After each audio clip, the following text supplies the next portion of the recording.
yung resulta ng medical exam ko. Okay. Saglit lang ho,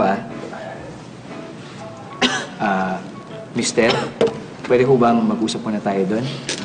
Sige po, Dok. Hindi lang po, Mrs. Mister, isikreto muna natin ang result ng medical exam ng misis mo, Dahil kasi, baka pag nalaman niya to, mas lalong magkaroon ng impact sa buhay niya. Alam mo, Dok, nakakabahan ako Baka mapano yung misis ko Tsaka, alam mo nyo, recently naging, masasakitin din ako Mister, meron hong kakaibang sakit ang misis niyo. At meron na lang siyang 1 taon para mabuhay. Sinasabi ko na nga ba, may sakit ang asawa ko Doc, anong pinag-uusapan niyo? Yan na ba yung resulta ng medical exam? Han, oo, may ubot sipon ka daw, nahawa ka lang sa akin. Nahawa ka lang, oo.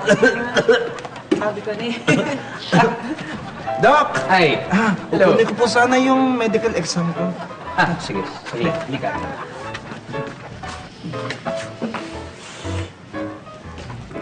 Excuse me, Doc. Hindi na ako makapaghintay. Gusto ko sanang Anong ginagawa mo dito?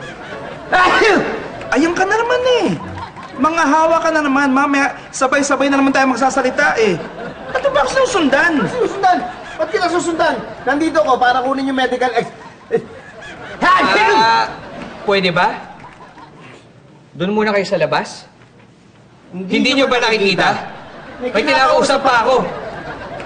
Ha? Bakit mo ako sinasabayan? Ayun na nga ba sinasabi ko Eto na naman tayo. Sabay-sabay na naman tayo magsasalita. Dok, babalik nga tayo sa pinag-uusapan natin kanina. May kakaibang sakit ang misis ko at 1 year na lang siya mabubuhay. Ganon? May kakaibang sakit ako? Bakit ka kasi sumasabay sa magsasalita? Dahil ito yung nasama ko yung sikreto! Teka! Bakit kayo sumasabay sa sinasabi ko? Mahal, sorry Gusto sana namin itong sikreto kasi baka magulat ka, hindi mo matanggap na meron lang 1 taon mabubuhay. Ang gano'n naman Tsaka, bakit naman ako magulat? Ikaw nga, may tarin na rin ang buhay mo 1 linggo ka na lang. Ano? 1 linggo na lang ang buhay ko? Oo, 1 linggo ka na lang. Sinikreto ko rin ito kasi baka ikaw naman ang magulat. Kailan mo nakuha yung resulta? Noong 1 linggo rin. Ito Ito ba nga yung resulta.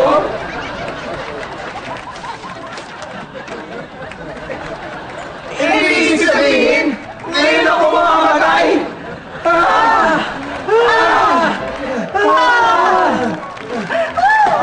Mahal, sorry. Nakalimutan ko rin na ngayon ko pala mamamatay. Bakit pati tayo naging Dok! Anong nangyayari? Ewan ko! Ako din nag-iingalo!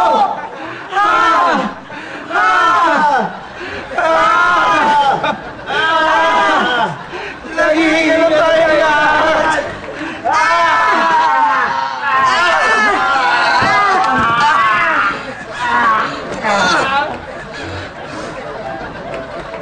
Patay na ba tayo? Hindi pa naman. Nagsasalita pa tayo Ang mister ko, patay na.